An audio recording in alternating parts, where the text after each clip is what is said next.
مدینہ منورہ سے کوئی 300 کلومیٹر دور ایک خاموش علاقہ ہے، اس کو مدائن صالح کہتے ہیں۔ اس علاقے میں حضرت صالح علیہ السلام کی قوم آباد تھی۔ اس قوم کو قوم سمود بھی کہتے ہیں۔ یہ قوم حضرت ہود علیہ السلام کی قوم کے ہم عصر تھی۔ حضرت ہود کی قوم کو قوم عاد کہتے ہیں، جن کی باقیات آج کل بحرین کے صحرا سے برآمد ہوتی ہیں۔ چنانچہ قوم صالح یا قوم سمود نے اللہ سے کفر کیا۔ بہت بڑے، لمبے، چوڑے اور طاقتور تھے۔ انہوں نے پہاڑوں کے اندر اپنے گھر بنا رکھے تھے جو کسی بھی موسمی شدت کا مقابلہ کر سکتے تھے۔ وہ حضرت صالح علیہ السلام کی تبلیغ کے مقابلے میں کہتے، اے صالح، ہمارے عظیم و شان گھروں کو دیکھ، کیا ہم بہت زیادہ طاقت والے نہیں ہیں؟ اگر ہمارے مقابلے پر کوئی اور قوم ہے تو ان کو لاؤ ہمارے سامنے۔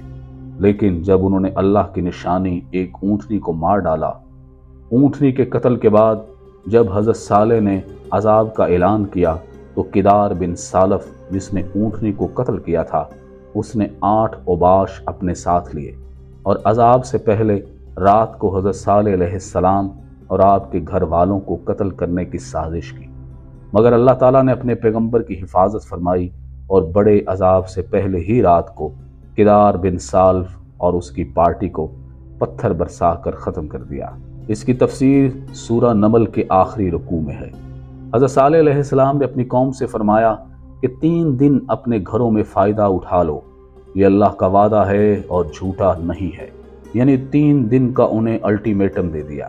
تو اللہ نے حضرت صالح کو اور کچھ لوگوں کو اپنی مہربانی سے بچا لیا۔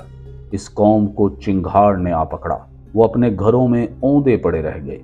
فرشتے کی وہ چیخ یا چنگھاڑ اتنی شدید تھی کہ ان کے کلیجے پھٹ گئے اور اپنی گھروں میں پڑے پڑے ہی ہلاک ہو گئے۔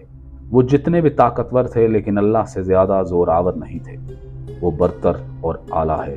روایت میں آتا ہے کہ نبی کریم صلی اللہ علیہ وآلہ وسلم اپنے کچھ اصحاب کے ساتھ اس علاقے سے گزرے۔ حضرت محمد صلی اللہ علیہ وآلہ وسلم کے چہرہ انوار پر اضطراب تھا اور ایسا لگتا تھا وہ جلدی میں ہیں۔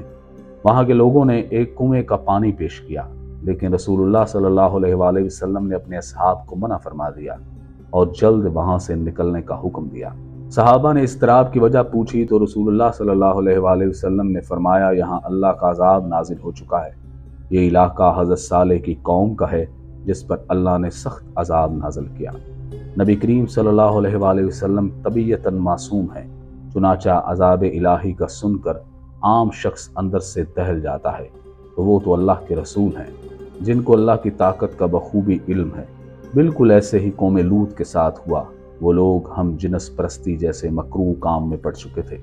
حضرت لوط نے ان کو خبردار کیا، لیکن عیش و عشرت اور گناہوں کی لذت میں اس قدر غرق تھے کہ حضرت لوط کو ستانا شروع کر دیا اور پھر ان پر بھی اللہ کا عذاب نازل ہوا۔ نبی کریم صلی اللہ علیہ وآلہ وسلم نے اس بستی کے بارے میں فرمایا، اس بستی میں مت رکو اور نہ ہی اس کے کنووں سے پانی پیو، کیونکہ یہاں اللہ کا عذاب نازل ہو چکا ہے۔ اگر تم نے پانی بھرا ہے تو اسے اونٹوں کو پلا دو اور کھانا ضائع کر دو۔ اس جگہ سے جلدی گزر جاؤ اور روتے ہوئے گزرنا بہتر ہے۔ اگر رونا نہ آئے تو رونے جیسا چہرہ بنا لو۔ یہ بستی مدائن صالح قوم سمود کی تھی، جن پر اللہ کا سخت عذاب نازل ہوا۔